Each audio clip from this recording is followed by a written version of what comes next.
I am Jessica Koch, and this is the Profound Professionals interview series, where I bring to you amazing industry leaders, both authors and speakers and CEOs globally, really profound individuals, leaders in their industry, but most importantly, also leaders of the world as they are touching their community or the globe in a way that is greater than themselves and for others. And today I have the pleasure of having Raphael Aguon, speaker and coach. And I am so grateful that you're here, and I hope I did not butcher your name. Did I get it? That was perfect. Thank you very much. Good job. We got it. Well, thank you for being here with us today. You are such I just recently got a chance to meet you. I was introduced to you by a really fantastic mutual friend that we have, Mike Weiner. He does some really great things. I've never seen or known anyone who tries harder than him. And what fascinated me about you is the line of work that you're in and the whole work in the mindset world and the manifestation world. Take a minute, if you don't mind, and take us back and give us a little bit about where you're from and your journey and how you got here. Absolutely. First, let me say thank you, and what an honor it is to meet you and to know you and to be here today. Thank you so much for inviting me. I appreciate it. My pleasure.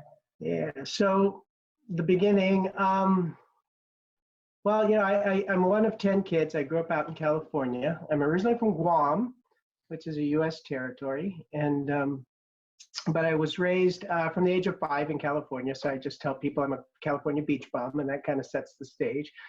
But I was a fourth of 10, and my father retired as a grade school janitor.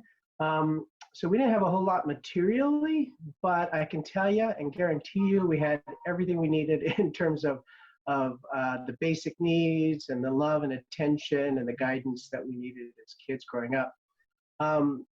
So luckily, I mean, in terms of my upbringing, you know, we grew up very Catholic. So we had a really nice kind of foundation of beliefs and values that were instilled in us every day. So today, you know, I've really broadened my understanding of faith and belief, and I've even universalized my language, because one of the things that I've come to learn and understand is that life is really to be lived, you know, and no matter who you are or where you come from, the world is your oyster, as they say, you know, in terms of what you put into it and how you look at it and how you endeavor with belief that anything's possible. In the beginning, you know, I was a fourth, as I said, and there were 4 boys, 2 girls, and then 4 boys. So I was the 4th boy of the first set, if that makes sense. Yes, it does make sense. I love that. I love that you were so evenly batched. That was so smart. Exactly. So we were very close in age and close emotionally. And I was the first one really that had the thought to get more of an education than high school. My father was enlisted in the Army, and my 3 older brothers didn't graduate, you know, traditionally on time, and didn't pursue any further education. And for myself, I knew that I wanted more, and I think growing up where I grew up kind of built in me this need and desire for more. And I don't know where it comes from. Well, yes, I do know where it comes from. It comes from not having the material things that other kids had.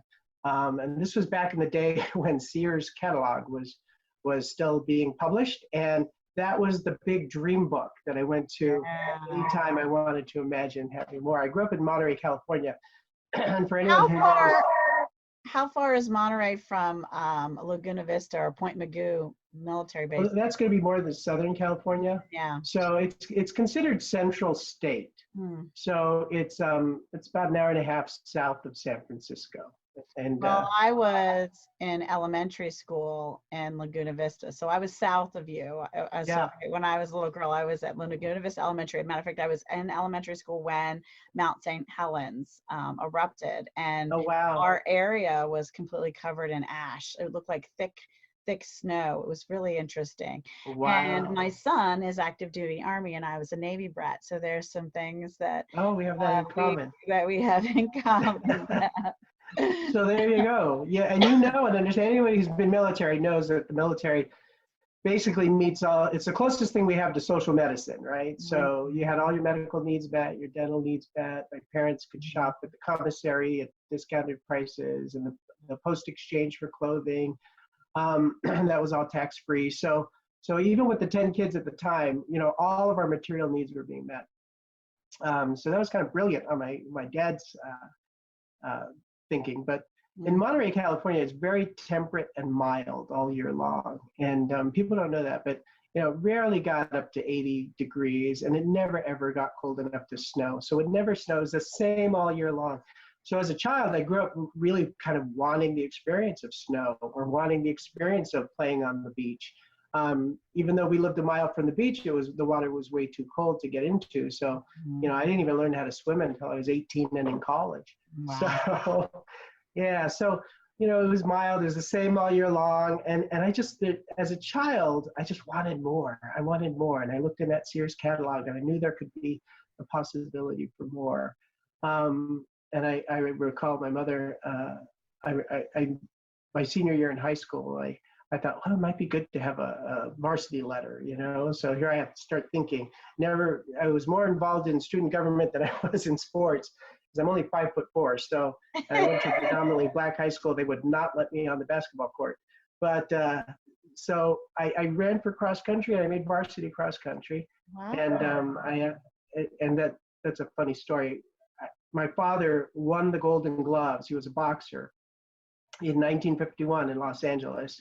So he was an excellent boxer, which is why I'm an excellent runner, because he had to catch me, you know, to discipline me. So anyway, so I ran, you know, cross country, and I asked my mother, I went to my mother and I asked her, Mom, could I have some running shoes? I think at the time I was running in Converse shoes, if you can imagine. And she gave me the response that she always gave, which was, look first for the kingdom of heaven, and everything will be added thereon. So as a child, I, of course, rolled my eyes and I huffed away. But what I've learned, you know, through life is that piece of scripture really does give us an opening, you know, to the abundance that life has to offer. Because as I've grown up and I've come to realize that heaven isn't some faraway place, you know, we experience heaven. I know I experience heaven when I'm holding a brand new baby, you know, or I'm in heaven when I get that perfect parking spot. You know, it could be the silliest, simplest things. But, you know, I experience heaven here on earth, and to take the time to acknowledge that and embrace it and bathe in it just gives us a way of being in this life that can be full of great moments, you know. So anyway, so as a child, I wanted more, and I was the first to even consider going to college. My grades were good enough. I was an honor student, and ever since I was 7, I wanted to be an architect. So by my senior year, I had all the math. I was accepted to Cal Poly School of Architecture in San Luis Obispo, and you know, when I graduated high school, my father whispered in my ear, because the oldest graduated at the age of 21. He had learning disabilities. The second one dropped out, got his GED, married a gal with a 2-year-old, and went in the Air Force. And the next brother graduated 3 years after I did. So I was really the first one to kind of believe it was possible, because no one in our family history had ever been to college. So I thought, well, we're gonna make it happen. And I credit my best friend George Terrell in high school, kind of marching me into the counselor's office, saying, you know, this guy has to go to college. And I remember my father whispering in my ear, "It's up to you, you know, to be a better example for the younger ones." And I took it seriously. And for me, you know, the doors began to open, and I started to experience this real sense of growth, opportunity. And then in that time, I decided that I wasn't going to go to the School of Architecture, because the number of elective hours in those 5 years of a program were very limited. And I was coming out of my mother's house. And my, my mother's house was very rigorous. And with 10 kids in the family, we probably had the cleanest house on the block because every kid had a job. And, so we vacuumed the house every day. We dusted the house every day. I made the mistake of cleaning the bathroom really well once, and that was my job until I went off to college. Yes. Not a great job, but someone had to do it, right? Right. And, as I was looking into the School of Architecture, I decided I couldn't go from my mother's rigorous house to this rigorous program. And so I went to a different college, and I wanted to be an art major because architects have to be very creative. And there's a lot of architects who are also artists. So I went to a different school. And after 2 years of being in this program, a 4-year program, the first 2 years I did English 101. I think I had 3 art classes in those 2 years. But I was watching all the upperclassmen graduate and not get jobs. And I thought, I can't do this. And, graduate without work because it would have been too much of an expense. So after 2 years, I dropped out. And I went into retail. And yet, as I was doing that work, I was feeling like I'm not doing what I'm supposed to do. I knew I was destined for more. I just didn't know how to get there. And in a moment of, I guess, crisis, I was invited to go to a church retreat. And when I was there, I just kind of gave myself over to this experience of the retreat and realized that that I just couldn't do it on my own, So at that point, a lot of people talk about having their moments of what's the word, Jessica? Epiphany? Epiphany, we'll use that word. I had a moment of an epiphany, and I realized, that I just could not continue doing what I was doing. And so I I did fall into, I marched into the junior college there in Monterey Peninsula, and I took a career planning course, and I rated high in 2 careers. One was Catholic priesthood, believe it or not. The other one was occupational therapy. And at 21, college dropout, I was not ready to be a Catholic priest. The whole That's a big celibacy commitment. was not an option. Let's just say. So anyway, so I went into occupational therapy, and what's funny about it is I was accepted into a very full program, and in the program, I think I studied it for an entire year. I still didn't know what occupational therapy was, but I knew that I was supposed to be there, and I was doing it, and that's kind of been the start of my working career, was as an occupational therapist. But so coming from a home of material lack and want, my mother really gave us everything we needed to begin to understand that life is more than just these material things. That if we look for heaven, whatever that may be, right, that kind of puts a light on the path, to start moving towards a greater, more abundant, full life. And my life has just been magical ever since. So. You graduated with your occupational therapy degree, and then how did you move into being an author and a speaker and a coach in this whole kind of mindset manifestation world? How did that start to begin? Yeah. Your story sounds, just in the sense of so many great people with crisis and tragedy and growing up wanting more, is very much like Napoleon Hill. He is one of my favorites of the greats to go back and get your fundamentals of getting your focus on your growth and what's possible, and that story reminds me of yours. So yeah. Well, coaching probably started back in the mid to late 90s. And it was really a friend of mine who sent me an email from someone else saying, hey, this sounds like you may want to consider it. And I did. I pursued it. But at that point, my life had taken a pretty circuitous route, because I started my career as an Army officer. So I went from Monterey, California, out to Walter Reed in Washington, D.C., to do a 9-month internship there. So I served in the Army as a therapist, and I'm sorry, Jessica, but this, as I said, is a pretty circuitous route that I took. But while I was in the Army, I was working at Fort Polk, Louisiana, which they referred to as the armpit of the Army, nicknamed Fort Puke, Louisiana. Oh, no. I gotta say, I know, it was mostly because it was so remote and so humid that it got the nickname. But I have to say, when I was there, the people are wonderful, beautiful folks. I felt very close to the community there.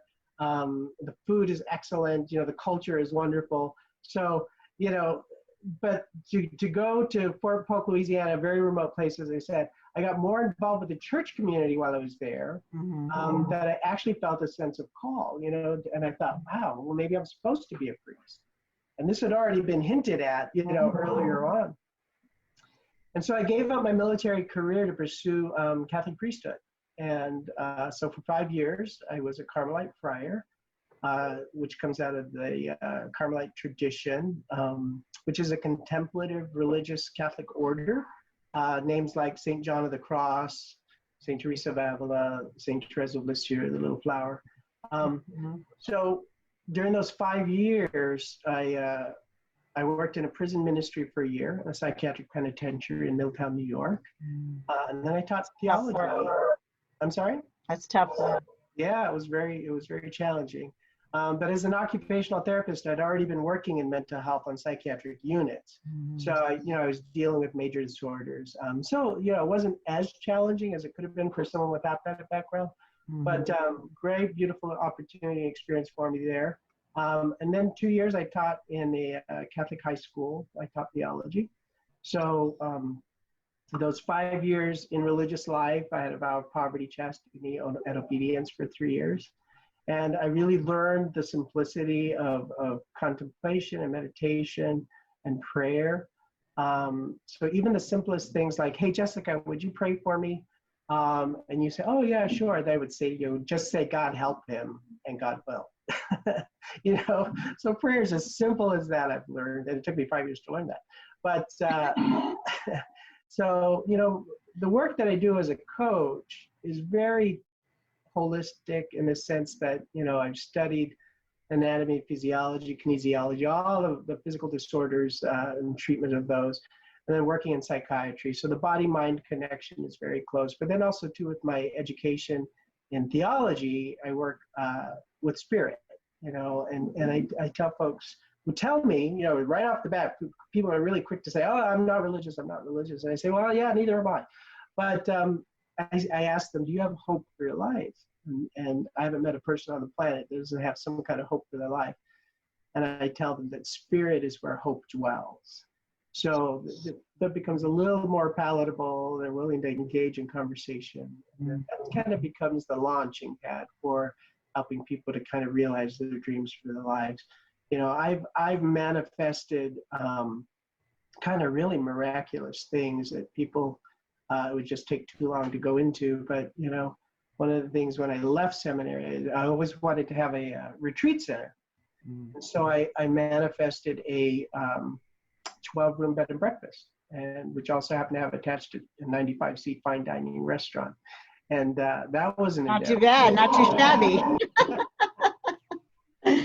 So, who dreams that, and who goes into the restaurant business with a week's worth of experience as a dishwasher? Raphael, So, I've had wonderful experiences. I had that for 3 years. It was, the business was growing. But then what happened in 2008? The economy crashed, right? And I actually ended up selling it in 2008 before the crash. And that was because people in my family and friends were very, my father had died, and my mother had a major heart attack, and my best friend, whose son was my head chef, fell down a flight of stairs and broke his neck. So life has a way of helping us along if we listen and if we pay attention.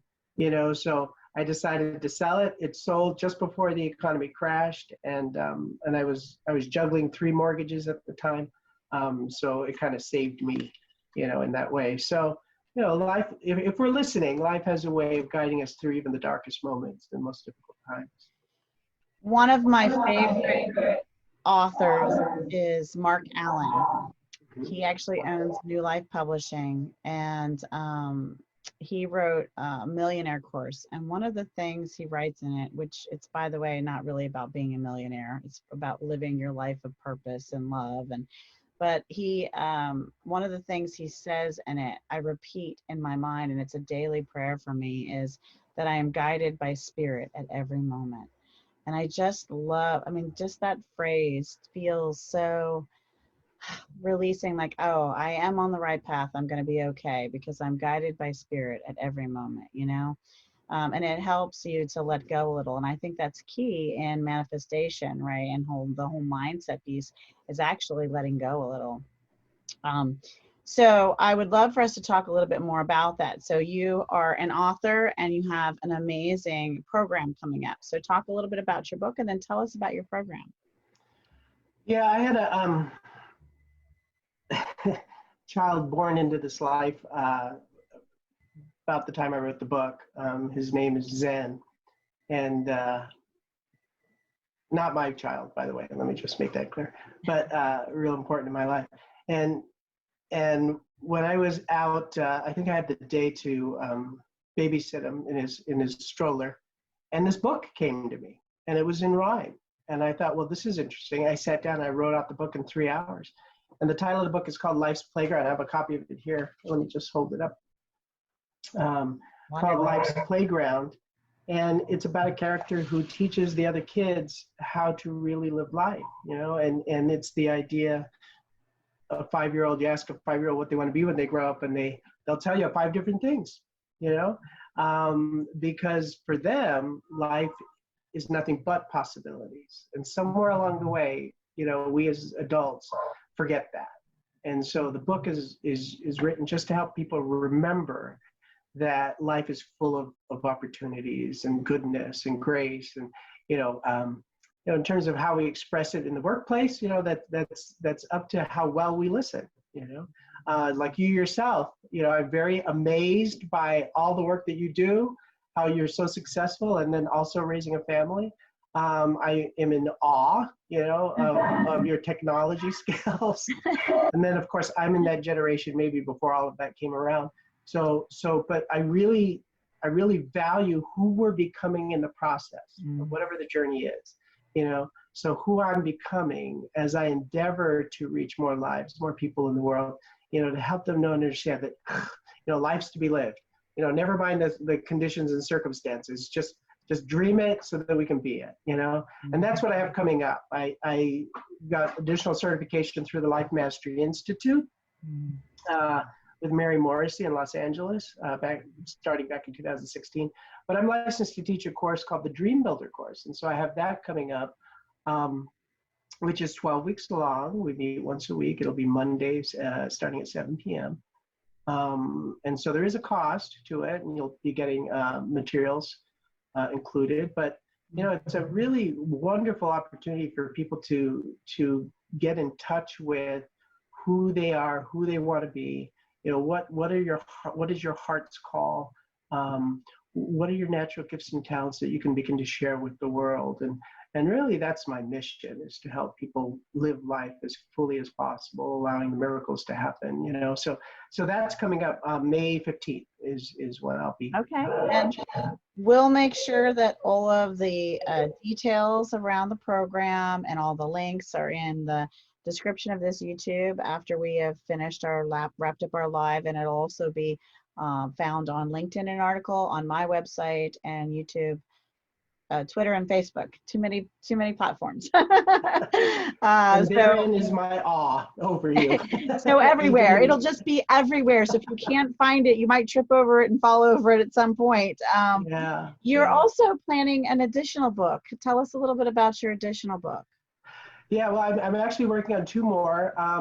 One is called I Choose All, and it's a quote from Saint Therese of Lisieux. She was a little French nun who died in a monastery very early in her 20s. But she was approached by an older sister, and who came to her with a basket full of ribbons and yarns. And she had another sister just 2 years older than she, and they were both approached, and they both, Pauline took what she wanted out of the basket, a couple of things. And Therese, very precocious, very young at the time, reached out and put her hands around the whole basket and said, I choose all. And she just knew it was hers, and she walked away, but that's what life can be like for all of us, and I joke, I've had 10 careers, but a taste of 10 careers. But I tell you, miracles happen every single day. And if we can begin to tap into our own magic, it is stepping aside from the fear. It is stepping aside from the perceived limitations. But I got to say, once you tap into the spirit of life and the energy that's within you, anything can happen, just really anything. And I don't know, did I share with you playing guitar? No, you didn't. I did not know that you played. Yeah, well, I didn't at the time, but I picked up a guitar, and I taught myself guitar in 2 weeks, and I played my first mass, and by the end of the year I was rocking it. But there was a need, and I responded, and this little miracle happened, and I'm sure I mentioned to you the painting.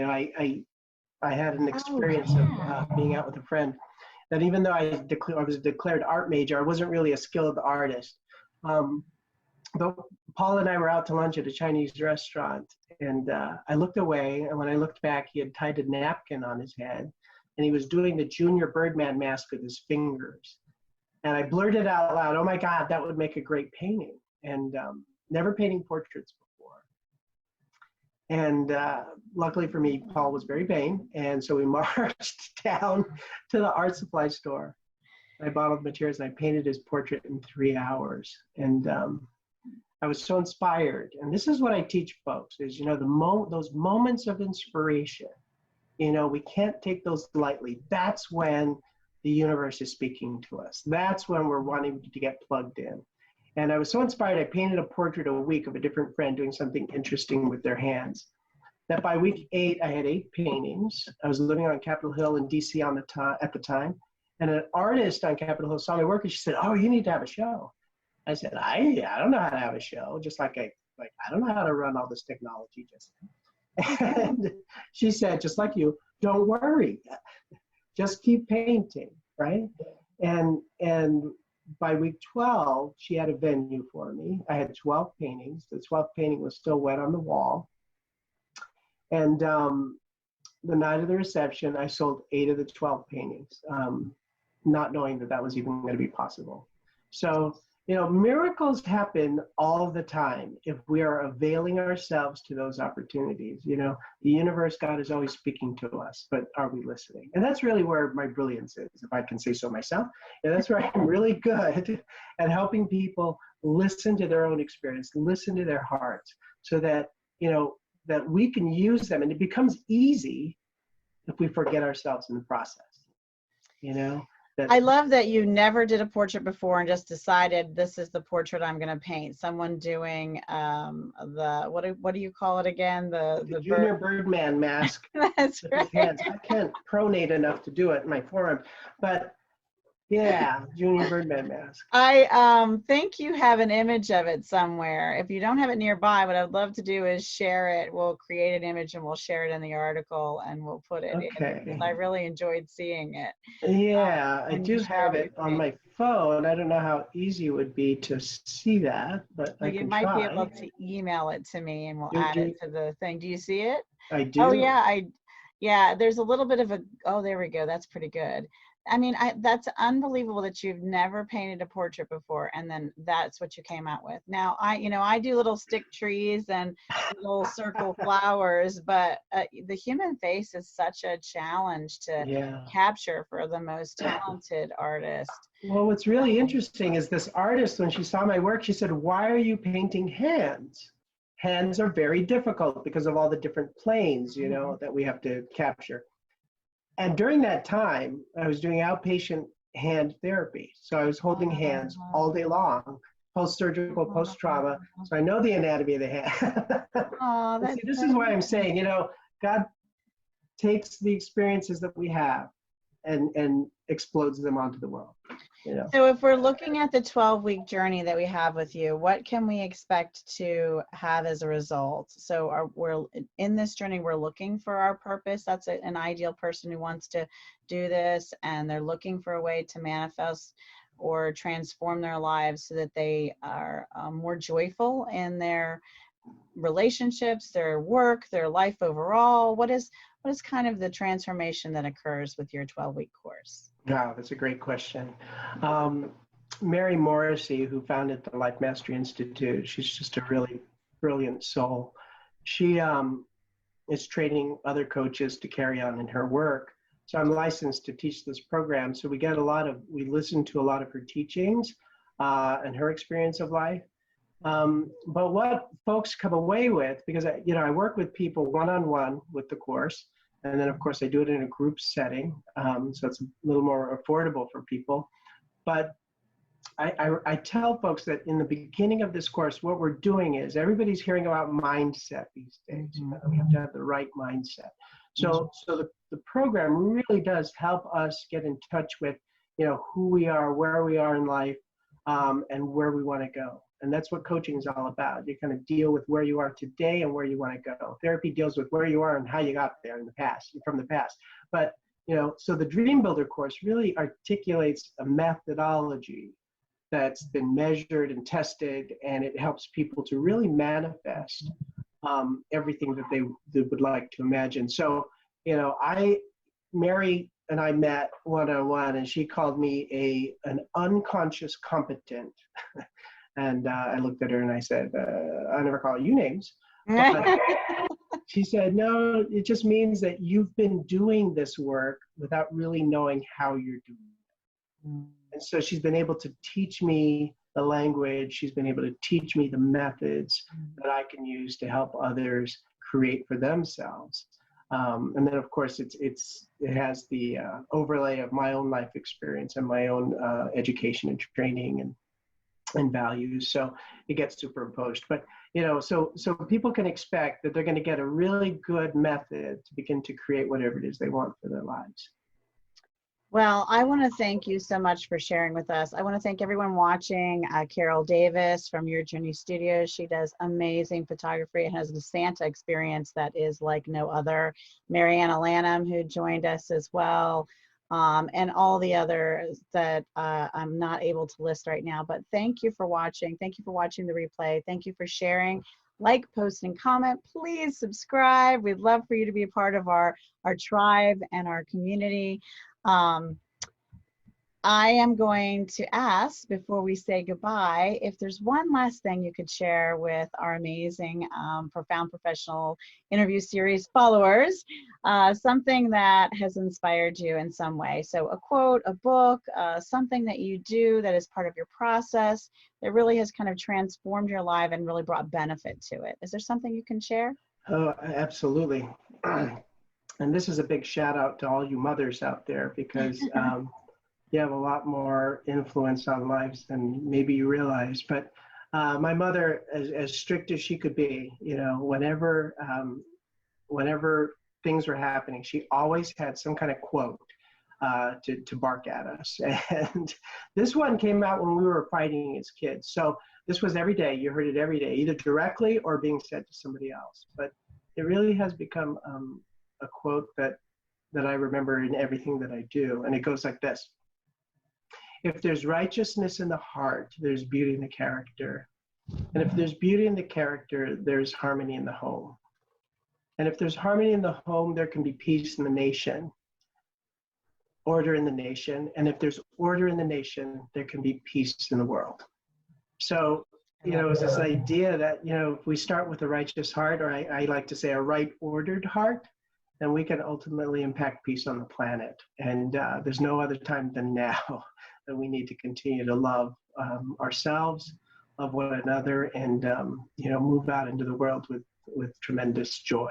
So thank you so much, Jessica, for this opportunity to spend time with you. It's been real meaningful to me. Thank you. Well, it's been my pleasure to get to know you and to share you with all of the world, hopefully, at least the YouTube world and LinkedIn and Twitter and Facebook and all the places. I also want to say I have been a part of this Smart Women Love Social, and I'm a part of this Dream Queen Women's Collaborative Group tribe, and they have been so supportive of me. And Deanna, I see you here, and I have to tell you, she recently sent me this beautiful gift and has really, just the energy, sometimes just the energy an individual puts out in the world begins the healing process, I think. And I believe the healing energy, she is a professional health coach, but the healing energy that she has with the love and the authentic, genuine care that she gives, and mailing me this, I mean, it's like a mini spa care package for no reason other than she loved me, like no strings attached, just the love. And I got the same kind of a gift from Mariana, a beautiful butterfly shirt when I posted my daughter in a butterfly dress. So I just feel like even though we can't hug one another, all these amazing people are hugging one another in other ways. Carol Davis recently reached out to me just by phone, and we had just such a beautiful chat. And so just connecting with everyone is so powerful, and I have so much gratitude for that.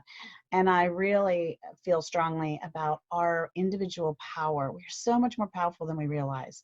We have the power to heal our bodies. We have the power to influence and cause feeling by energy from across the room to someone. You ever feel that, I think they might be mad at me, from across the room? You also can send that same energy of, gosh, I feel really warm, loved, and protected. You could send that same energy across the room, even, from our 6 feet of distance, right? And in the shopping area, just with the thought and with the feelings of joy and love being our center and our focus. So I think that's going to be a powerful piece of how our world begins to heal. Thank you so much again for spending time with us. And this is Profound Professionals interview series featuring amazing industry leaders, speakers, authors, coaches, and CEOs globally.